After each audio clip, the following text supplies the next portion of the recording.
right, we can jump right in. Javi and Modjajdi, thanks for hopping on, boys. Um, First question for you, the best question of the interview. What are you guys at in revenue right now? I think we cleared in the past week and a half. It's been 10. We project that we'll probably do like 30 this month. Awesome, Yeah, awesome, yeah, awesome. You guys joined Artisan Lab, what, 4 or 5 months ago? pretty much. Pretty Started much this around 4 months ago. the 28th of November, I think I was looking at the other day. Okay, so maybe Yeah, yeah. 6 months, I think. Is it? Well, so right? That's it. Is that how the Yeah, count I works? don't know. For 5 months, 4 or 5 months. Awesome. All Yeah, right. yeah. So I guess my first question there is like, where were you guys when you first joined? Because I know you had existing experience, but you were in, I guess, a vehicle that didn't allow you to scale as much. So why don't you just give some context on where you guys were at, and then we can go from there. Yeah, 100%. Javi, do you want to handle that or should I? I'll handle it, I guess. I mean, me and Yeah. Modjajdi, a pretty weird story. I mean, we met because I recruited him around 2 to 3 years ago. We started off as setters, and I went on an offer, went up the ranks, started off recruiting as well. And Modjajdi was my first recruit ever. Like my recruiting call with him turned into like a 2 to 3 hour call. So we always had the plan to start something. He left, and then he recruited me to his offer, and we were just in sales for like a year and a half, mostly in the financial sales industry, working with like old 40, 50-year-olds. We had the same exact name. We were both named Joe Moreno. Nobody even knew like our nothing. They're like, oh, it's the same Yeah. guy. And we were just in that space. Honestly, we learned a lot in terms of just like communication and sales, but it just wasn't really a vehicle that was allowed us to like scale or really have any sort of growth because the deals, they were probably 6 to 7 month sales processes. And a lot of them, because they're involved like with lawyers and stuff, most of them just fall through. So you get your hopes up, you do a lot of fucking selling, and then you never get anything. Yep. Awesome. Yeah, Literally, go ahead. no, yeah, then literally my dad was like one day, let's hop on a call with this guy. I honestly had no idea who you were, Ben. Like, no idea. Dad, he was like, yeah, we Yeah, have a man. sales call today. And I was like, okay. And we hopped on the call and literally right there we paid. It was Yeah. I figured I've out known Ben for quite after some that time. call. Yeah. I knew you for quite some time, Ben. I saw you on TikTok like 2, 3 years ago. And that's when I was still doing copywriting. I did copywriting for a full year and never made any money at all. Like nothing. But I came across you, I came across Cardinal Mason, even that guy that I forgot his name, but Cardinal Mason has hopped on a few podcasts with him. And yeah, when we thought about going into this space, you were sort of kind of like the natural decision. Like I just felt like I knew you already, and yeah, that's why we were so confident in just joining immediately. Awesome. So you guys Yeah. kind of felt capped in the sales role, and you're like, all right, we have this existing skill set, which I think you start with sales or you start with copywriting, and like from there, you got a foundation. Like you already have an advantage. It's just a matter of finding the right people and the right type of clients to apply that skill set to. And then obviously the other Mhm. skills that you learn start to play a role as well. What made you decide on like the info agency route? So I think the biggest thing was because me and Javi are quite different in the way in which we work. Like he's more systematic, and I'm a lot more just volume type of guy. And so I think that we complemented each other in that sense, and we wanted a business model where we could both implement our skill sets and a business model that we could actually be happy with what the service in which we're providing. And info was the type of business model where you get rewarded for the amount of money that you make your client.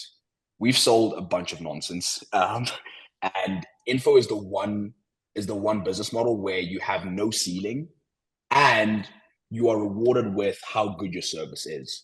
And if there's one thing that me and Javi were fully confident in, was our ability to be able to help people grow their businesses because we had done it already, right? Hmm. I think that's the main reason why we transitioned into the space. Yeah. Anything else you think you could add, Javi, on that? I think you explained it quite perfectly. And I just like the space in the sense that, as Modjajdi said, it just depends on your service delivery. You don't need that many Mhm, clients. You don't need to focus so much on client acquisition. It's mostly just client mhm. retention.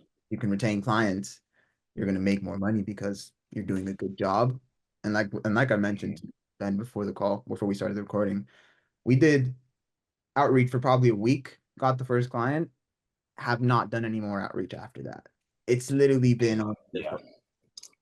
That's the craziest part about it. So you guys hopped in Artisan Lab and you're like, okay, wait, I understand this. I have enough to where we can start outreach. I remember like a week later, you signed a client.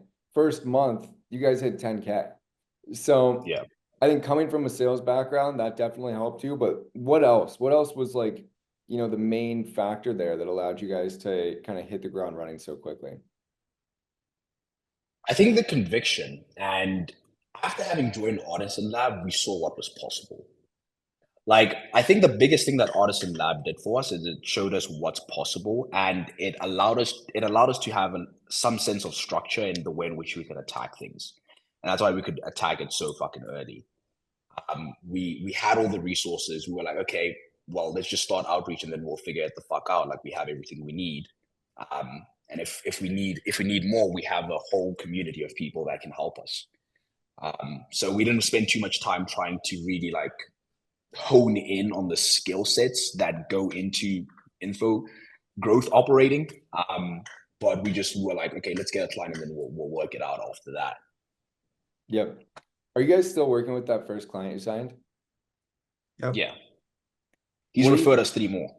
That's fucking awesome.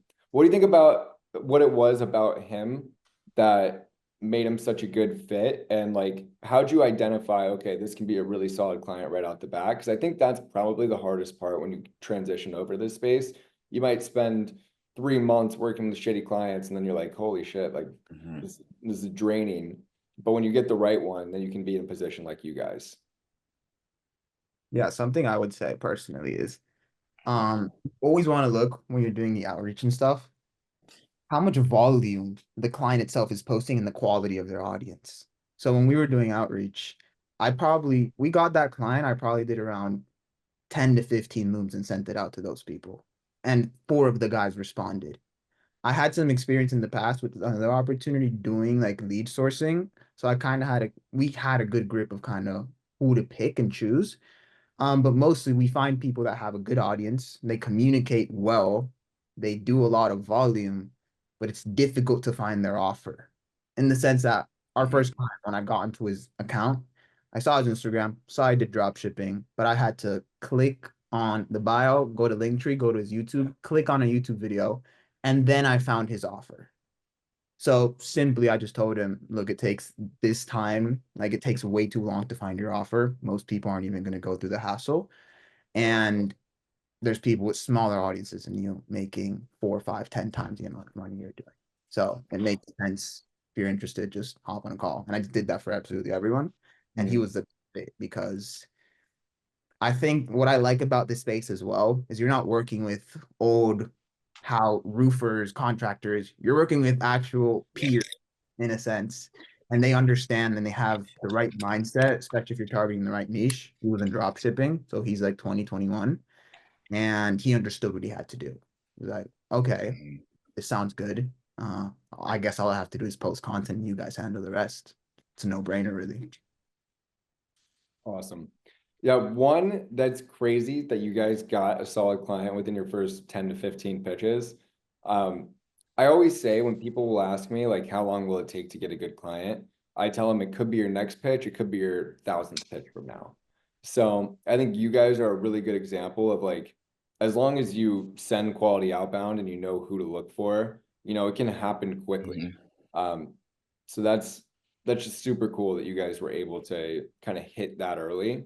And then two, what were the main things that you implemented with him that you've done to help him scale? Najaji, you got the floor. So yeah, 100%. So when we got in, he had very little structure, and I think given the conversations we've had up till this far, we've he's referred a couple of clients to us as well, and they've been with other teams, and there's with all of those creators, they've had no direction and no structure in like almost all the time, right? So the first thing in which we did was we sort of kind of came in and we provided him with a lot more of direction as to where his offer is going to go. And we enforced a structure that allows us to then, scale on it, right? So we built a good foundation, right? A big part as well, which is something that Harvey mainly handles, was the back end systems, right? So, the funnels, the way in which the way in which the customer journey looks, and then also the sales system. So he was under, I don't know if I can say this, and if we need to cut it out, then we will. But he was under the impression that his offer was doing like 30, 40K a month, but really it was doing 10 to 15. And that's because there was no tracking, and people were sort of kind of doing whatever in which they wanted, especially his closer at the time, right? So when we got in, we were under the impression that his offer was doing 30 to 35K per month, and when we tracked everything, it was actually only doing 10 to 15. So it was mainly just like building a really good foundation that allowed us to track everything, so that we could then iterate and grow from there. And I think that's what allowed us to retain him as well, is because he always knows what's going to be done over the next couple of weeks, and he knows what direction in which we're trying to head at. 100%. Awesome. How'd you structure that initial deal when you started working with him? Was it mostly retainer plus a little rev share? Was it all rev share? How'd that look? It was a setup plus rev share, 20% rev share and a 1,500 setup. Fine. And since then, we've doubled our price for each and every single client. Love it. Yeah. Yeah, I think 20% if you can get it and you're doing pretty much everything, that's the sweet spot, bro. Because it's like enough for you where it feels like your own business, but also not too much to where their margins are just shit. So I think that was a perfect kind of deal for you guys. Since then, how have you gone about getting referrals from him? Like, is that something that you guys intentionally asked for, or is he just kind of saucing you his friends that he was like, yeah, you can help them? We have not asked Pretty much. one referral. He's just like, yo, guys, I have a friend here. He sees what you guys are doing or what we're doing. Can you guys talk to him? Yeah, sure. Yeah. I love it. Much. Love it. Pretty All right. much. So I guess next thing here, how much are you guys working right now, roughly? Like, are you in the trenches, or would you say it's more of a relaxed period? Depends on the day, I would say. Yeah, and the week. Yeah. So I would say that right now there's a lot of like planning that's being done. We're still trying to find our grounds in terms of how we're gonna scale the client past 6 figures. And so there's a lot of planning that's being done right now. But in terms of the amount of work that we're putting in, I know that Javi is also building, tracking sheets, tracking softwares and stuff like that. I don't think the work ever stops, especially in this business model, right? You don't onboard a client and then everything's on autopilot. At least that's what I think, because you're always trying to help the client grow. But I wouldn't say that we're in the trenches either. Like, we have free time, and a lot of the stuff is already integrated for the client. So a lot of stuff is handed off to other people. Mostly just creative work. Like, you're always trying to Mhm. come like, okay, what's the best strategy to go this place, this place? It's not really any tedious like work where it's like, oh, you're fucking annoyed. Maybe making a tracking sheet is a bit annoying, but that only takes 2 days and then it runs on the back end. Right. But Yeah. everything else is mostly just like, all right, what do we have to do in order to get this guy to 6 years? And it's just a lot of ideation and communication. But Totally. we have Yeah, free I time. think the real trenches are when you're doing outreach, and Outreach, yeah. lucky for you guys that took a week. So Yeah. yeah, you I think got that's the real trenches. Outreach is, oh man. Yeah. right now, all of your new clients are coming inbound from referrals. Pretty Yeah. much. That's awesome. What's your plan to scale? Because I know you guys gonna hit 30 this month. What does it look like for you to get to 50 and even 100K in the next few months? Client retention over client acquisition, 110%. our goal is to make our clients as much money as humanly possible. That's what's going to allow us to scale. I know Javi remembers this. When we were thinking about scaling Nexus, we were looking at, client acquisition systems, and we came to the realization that if we want to make more money, how about we just make our clients more money? So that's pretty much how we plan to scale Nexus. It's just by scaling our clients. Mhm. Yeah. Awesome.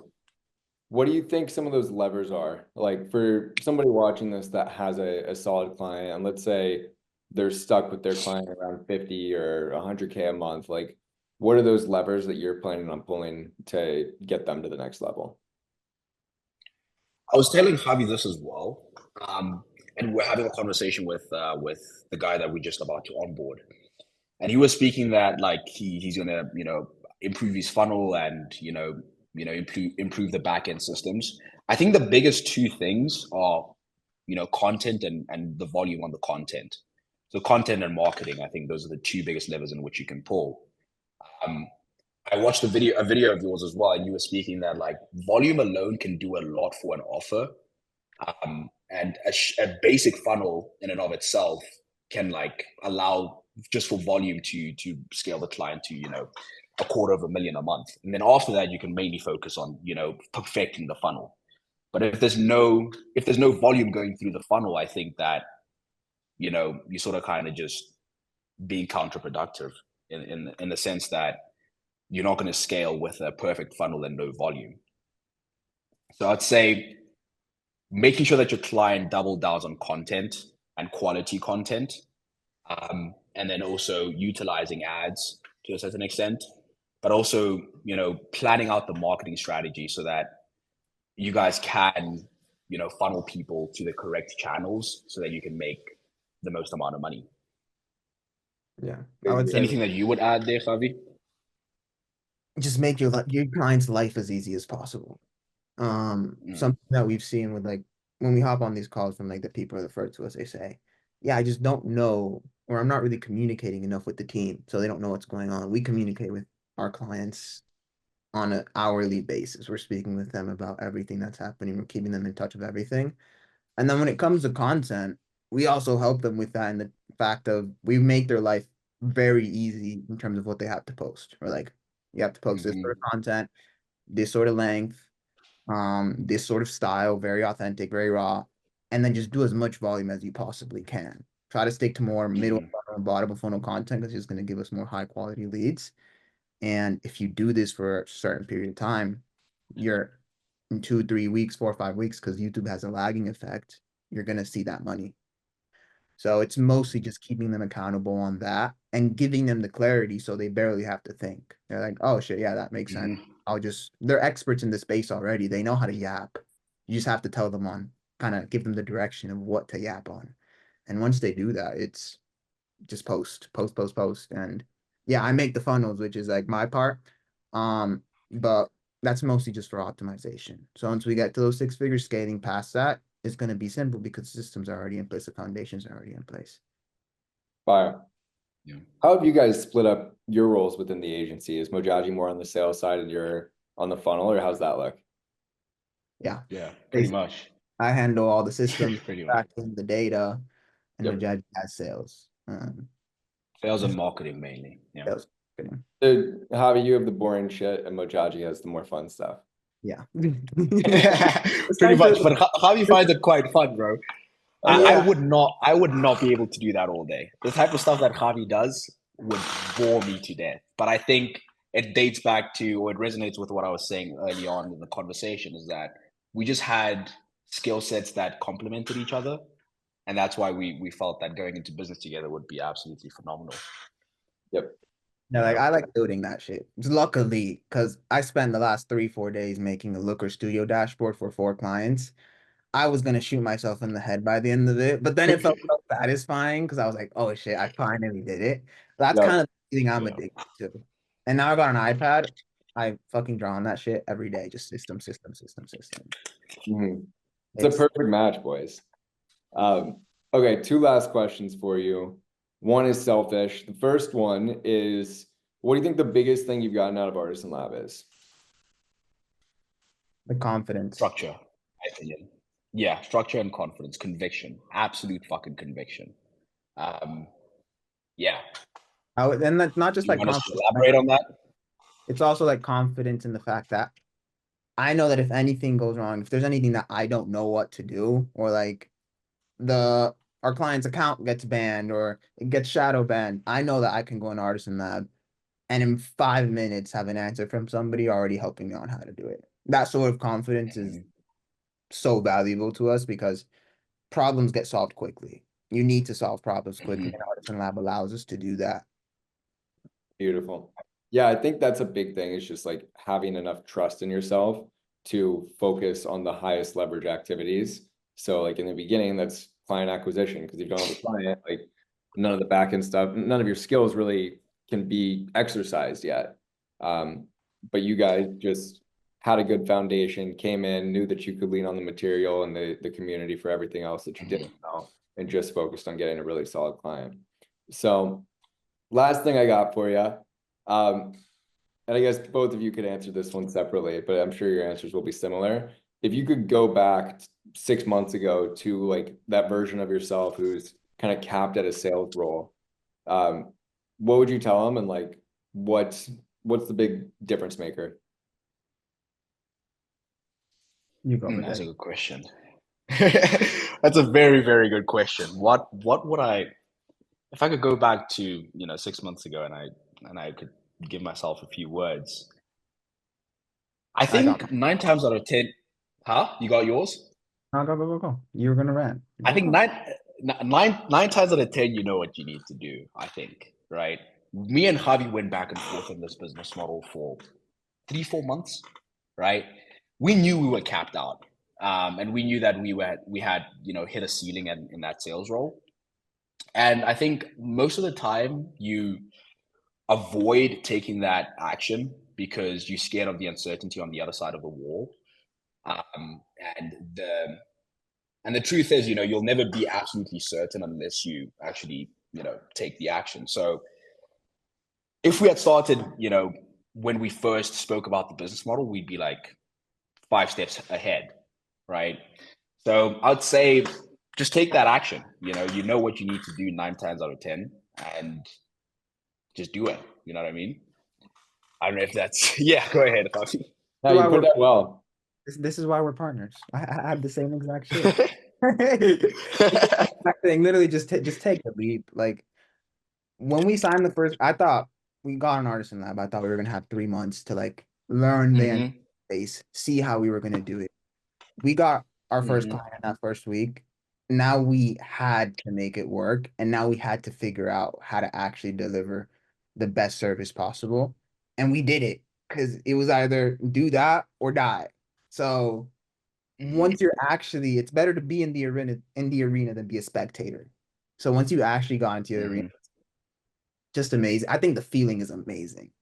It's like being in sport. Mm-hmm. I played sports for 14 years. I played soccer.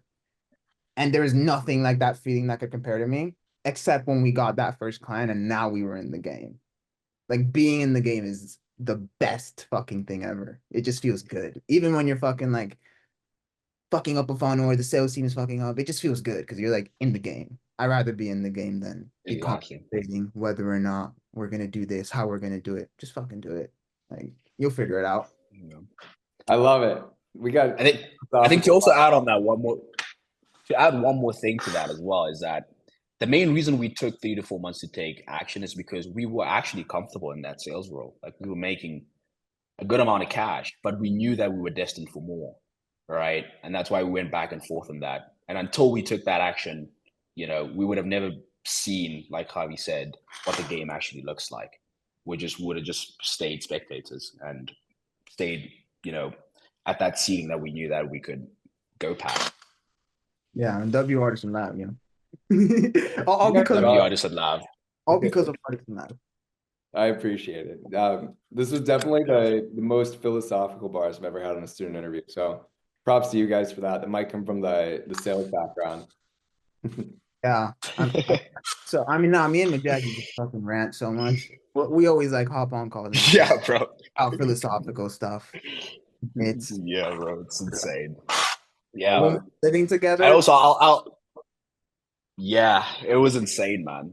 We know we met a year and a half after we had actually met. The first after what was it? We were running Artisan Lab. We were running Nexus for 3 months. 3 months, and then we met up. Yeah. You had never So that met. was also like an amazing. Never ever. We started a business together, never having met. I've done that a couple times, and it worked out for you guys. Thankfully. It did, bro. It did. That's awesome. Yeah. Thanks so much for hopping on. This has been a fun one. Everybody watching, if you don't want to be poor, if you want to be like Modjajdi and Javi, join Artisan Lab. Thanks, boys. Exactly.